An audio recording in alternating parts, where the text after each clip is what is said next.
stroke or cerebrovascular accident, it is a group of heterogeneous disorders which is defined as sudden focal interruption of cerebral blood flow that causes neurological deficits. As you can see in the picture, any embolism or thromboembolism or thrombus formation in situ can lead to obstruction of blood flow in the brain and can cause vascular area to be infarcted and necrosed, resulting in focal neurological deficits. Two types of stroke already has been discussed. Ischemic, majority of cases present with ischemic stroke, 85% of cases, which result from either thrombosis or embolism. Hemorrhagic strokes, 15% of cases present with hemorrhagic stroke that result from vascular rupture, either subarachnoid hemorrhage or intracerebral hemorrhage. This is the CT scan differentiation between ischemic and hemorrhagic stroke. As you can see here, this is infarcted hypodense area in right middle cerebral artery area, which is showing right MCA infarction, and this is hyperdense shadow on the right side. So sorry, in CT scan it's on left side, and this is suggestive for hemorrhage. You can see the density of hemorrhage resembling the bone density surrounding, and you can differentiate very easily ischemic and hemorrhagic strokes on CT scan. Especially hemorrhage is very rapidly picked on CT scan with hyperdense shadow, but hypodense shadow on CT scan may appear later. This is again pathological picture showing you the difference between hemorrhagic and ischemic stroke. As you can see here, the occlusion of vessel in the territory of middle cerebral artery with a clot or thrombus, it leads to a necrosis of the area that it supplies, resulting in ischemic infarction. While here, a rupture of the vessel can lead to hemorrhage into brain tissue. What are the risk factors for stroke? As we know, there are modifiable and non-modifiable or fixed risk factors. Non-modifiable or fixed include age, gender, common in male compared to female, race, more common in Afro-Caribbean and more in Asian than European, hereditary predisposition, previous history of myocardial infarction or embolism, high fibrinogen levels. These are the factors which you can't modify. What are the modifiable risk factors? Hypertension, heart disease like atrial fibrillation, endocarditis, diabetes mellitus, hyperlipidemia, smoking, excess alcohol consumption, and oral contraceptives. So these modifiable risk factors can be managed, and if managed properly, they can reduce the risk of stroke in the future. What are the important signs and symptoms? Numbness, weakness, paralysis of contralateral limb or the face, very common signs and symptoms of stroke or cerebrovascular accidents. Headaches, dizziness, and loss of balance. These are also very common. Headache more common in hemorrhagic stroke compared to ischemic stroke. Visual disturbance in one or both eyes. Sometimes it is transient monocular blindness because of TIAs in the vascular territory supplying the optic nerve. Focal neurological deficits can be seen on examination. If you see a patient or there's history of sudden unexplained coma, vascular events again should be ruled out, especially subarachnoid hemorrhage and intraparenchymal hemorrhages. I hope this has been discussed, but for repetition, the common large vessel territorial infarct, for example, left middle cerebral artery syndrome. Here you can see hypodense shadow in left middle cerebral artery area on the left side of brain. So it is a dominant area which supplies speech areas in the brain. So you will have language loss, aphasia, right hemiparesis, right hemisensory loss, right visual field cut, and these are obvious things that you can see, but most important to remember is this aphasia and dysphagia associated with left MCA infarctions. If there is right MCA infarction, as you can see this hypodense shadow in right middle cerebral artery area, what will you see? The important thing to remember is left hemi neglect. Patient will neglect left side of the body and space. So these things are obvious: left hemiparesis, left hemisensory loss, left visual field cut, and patient has usually neglect of the deficit that patient has on left side, that is called anosmia. How to investigate and diagnose the stroke? You must know about clinical features first, about symptoms, signs of a stroke, very important for suspicion of any vascular event.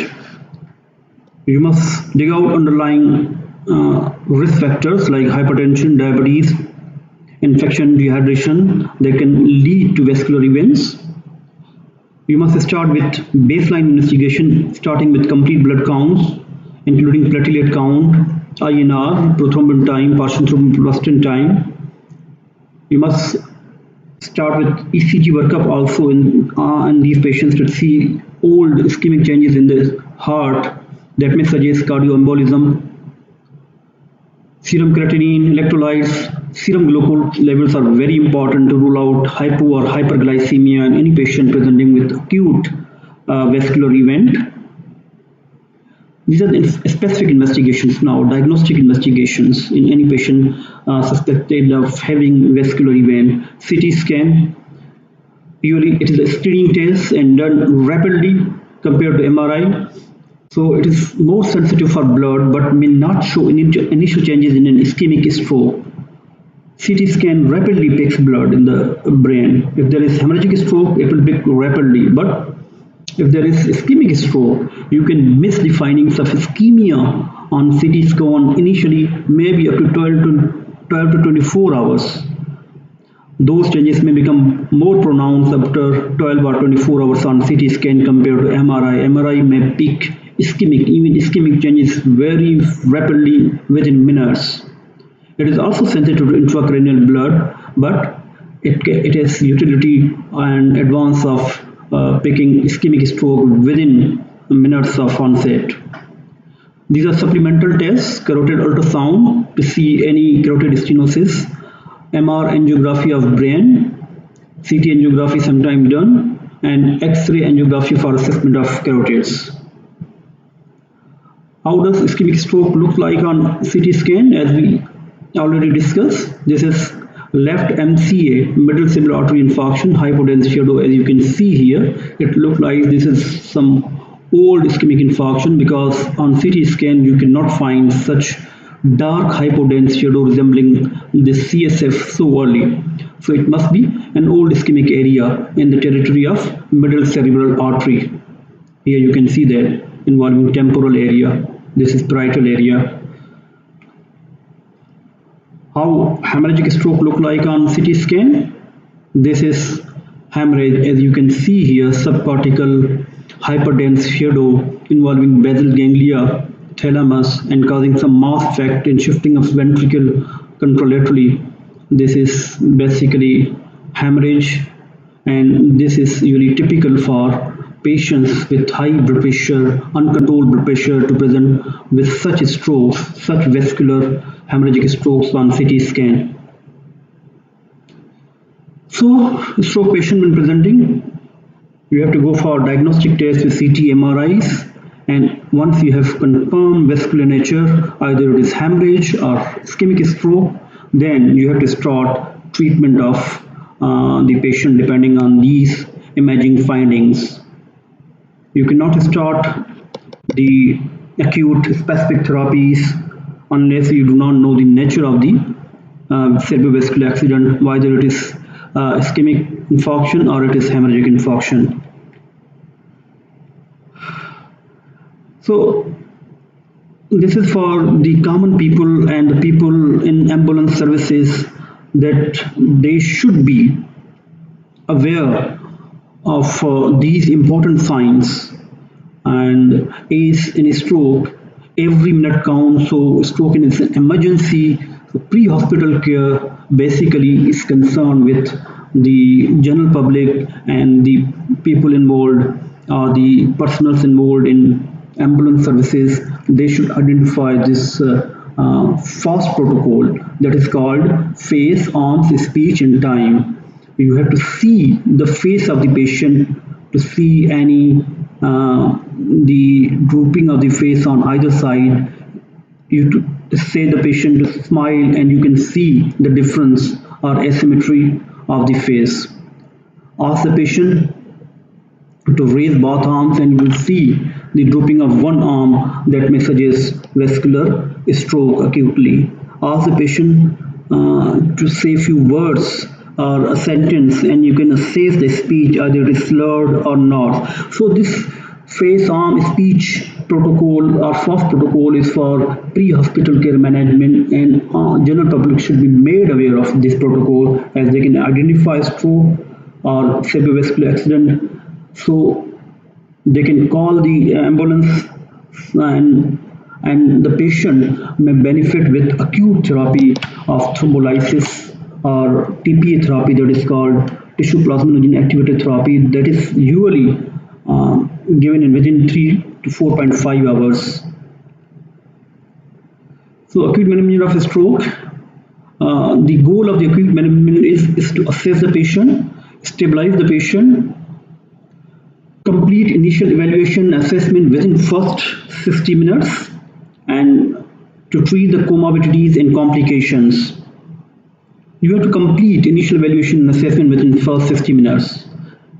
And you have to decide for the acute specific therapies within 1 hour of onset of stroke. Initial stabilization, supportive care, and treating comorbidities and specific acute treatments. This is basically algorithm showing the management, acute management of stroke. What is stabilization? Assess the patient's airway, breathing and circulation. Patients with GCS less than 8 or comatose patients may need airway support. Nutrition supplements and adequate hydration, usually with IV or NG fluids if there is some swallowing difficulties. If you are suspecting there are signs and symptoms suggestive of raised intracranial pressure, then monitoring and measures to reduce cerebral edema is required. For example, with mannitol infusions, hypertonic saline, you have to reduce the intracranial pressure, and it is very common complication of any ischemic or hemorrhagic stroke.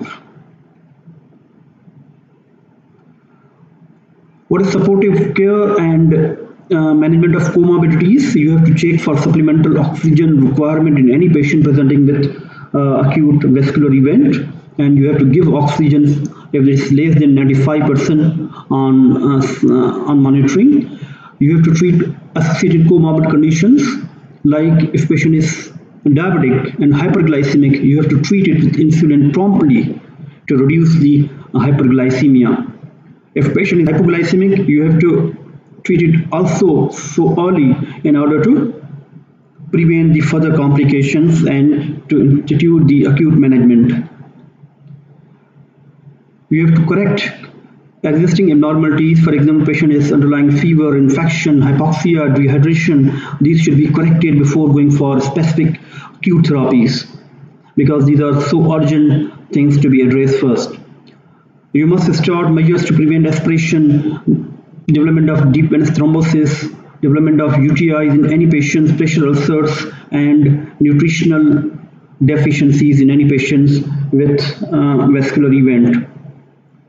If there is incontinence or urinary retention, acute urinary retention, it must be replaced with catheterization, Foley's catheterization. So this is the general management of patient that we discuss, or supportive management that we discuss. So these things should be addressed. Blood glucose level, blood pressure management is basically different, and we will discuss it later on, because blood pressure management is different in patients with ischemic stroke, it is different in patients with hemorrhagic stroke, and it is different in patients who are selected for tissue plasminogen or fibrinolytic therapy acutely.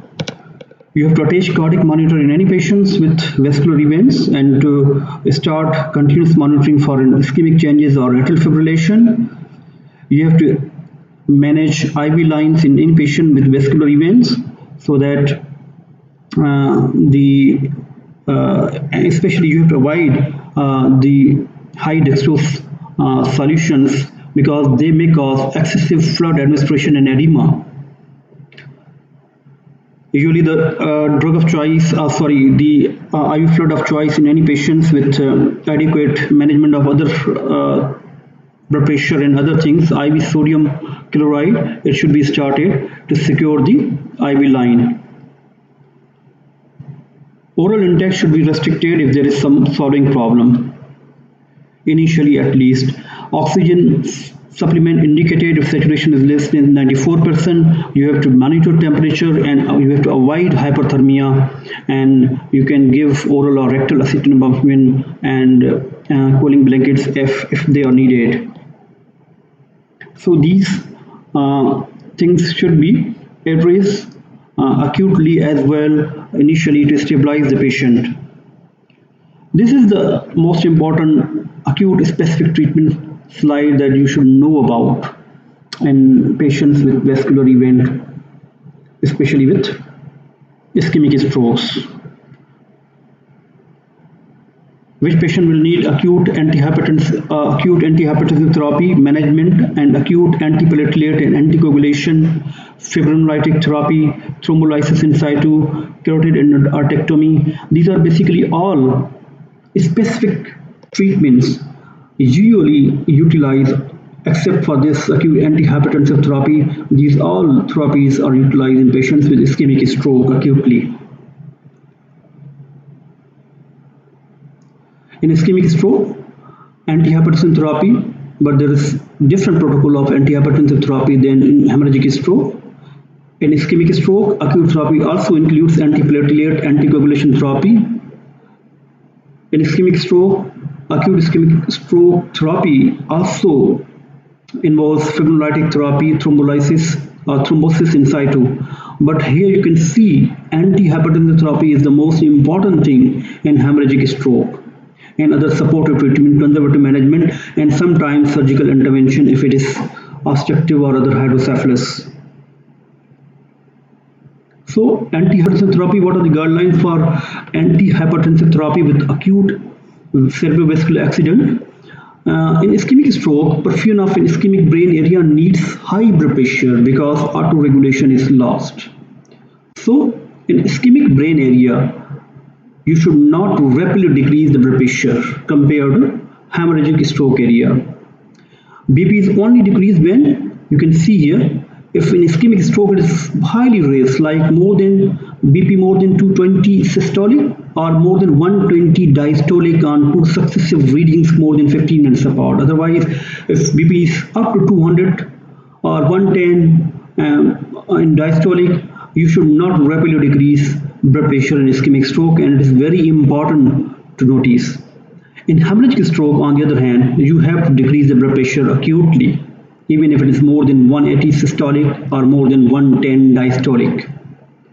And what is the other condition in which you acutely decrease the blood pressure? If you have selected the patients for TPA therapy or tissue plasminogen or fibrinolytic therapy, you have to reduce blood pressure acutely. And what is the fourth indication to decrease blood pressure acutely? If there are signs of end organ damage, for example, you have raised uricreatinine level, if there are signs of retinal hemorrhages on fundoscopy. And what are the important drugs to be utilized for acute antihypertensive therapy in case of cerebrovascular accident? This calcium channel blocker, not available in Pakistan, but it's very important. Nicodipine is usually indicated initially, and if you can use labetalol alternatively if it is not available. Labetalol is basically beta blocker, and they are given IV infusion form. Antiplatelet therapy is also an acute therapy for vascular events, and aspirin should be started immediately after an ischemic stroke. Before starting aspirin, you have to rule out hemorrhage on CT scan. And if you have selected patient for TPA therapy, aspirin should be withheld for at least 24 hours. Anticoagulation therapy, heparin or low molecular weight heparin is used in case of infarction associated with cerebral venous thrombosis, or sometimes If there is a source of cardioembolism, there are embolic strokes arising from cardiac sources, for example in atrial fibrillation, then you have to start acutely anticoagulation therapy. Warfarin also begins simultaneously with heparin, but before these, you have to rule out hemorrhagic stroke or hemorrhagic transformation. If it is massive hemorrhagic transformation, you have to stop giving anticoagulation and you can rather give antiplatelet agents.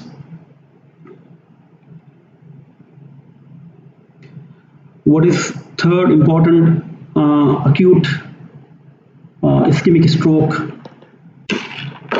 therapy, and the most important, but it has very limited use because of therapeutic window time, which is less than 3 hours or sometimes up to 4.5 hours. And if there is no contraindication, you can use this recombinant TPA or tissue plasminogen activator therapy, which fibrillarize or lyse the thrombus, leading to ischemic stroke. Before treatment with tissue plasminogen activator, brain hemorrhage again must be excluded by a CT scan.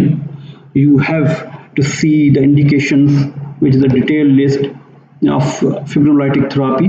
What are the indications and contraindications? I will not cover in this slide or in this lecture, but you must follow your book to see indications and contraindications of fibrinolytic therapy. Before treatment with fibrinolytic therapy, the most important thing is to rule out brain hemorrhage. Again, as discussed before, systolic BP should be less than 185 and diastolic BP less than 110 to start this fibrinolytic therapy. Otherwise, it will increase the risk of hemorrhagic transformation or hemorrhage subsequently after fibrinolytic therapy. Vital monitoring is also essential for initial 24 hours after treatment with fibrinolytic therapy. And anticoagulant and antiplatelet, as I discussed before, they must be stopped until 24 hours after this fibrinolytic therapy. Thrombolysis in situ is basically an angiographically directed intra-arterial thrombolysis of thrombus or embolus. And it is more wider therapeutic window and can be used up to 6 hours after stroke. So symptoms ranging from symptoms, as we discussed before in fibrinolytic therapy, less than 3 hours or 4.5 hours maximum, but this can be utilized thrombolysis in situ, in which you give intra-arterial injection of intra-TPA to lyse the thrombus or embolus, and it can be used even up to 6 hours after stroke. And it is particularly used for large occlusions in the middle cerebral artery. Sometimes in posterior circulation, for example in clots in basilar artery, may be lysed up to 12 hours after the onset of a stroke or ischemic stroke. Carotid endarterectomy is used in patients with accelerated carotid obstruction of 70 to 99% of the arterial lumen, or sometimes in ulcerated plaques in patients with life expectancy of more than 5 years. Not in patients with very old age. It is an invasive procedure. Here you can see the plaque removed from carotid artery to restore blood flow to the brain. After these acute treatment protocols, then starts rehabilitation of patients with hemorrhagic or ischemic stroke.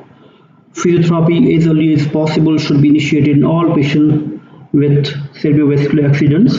Initially with passive movements, and later on patients should be started on active movements.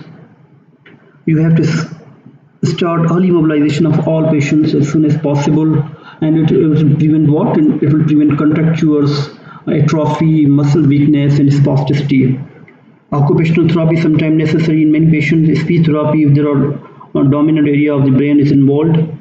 These all things may improve or will improve quality of life. What is long-term stroke prevention or secondary prevention?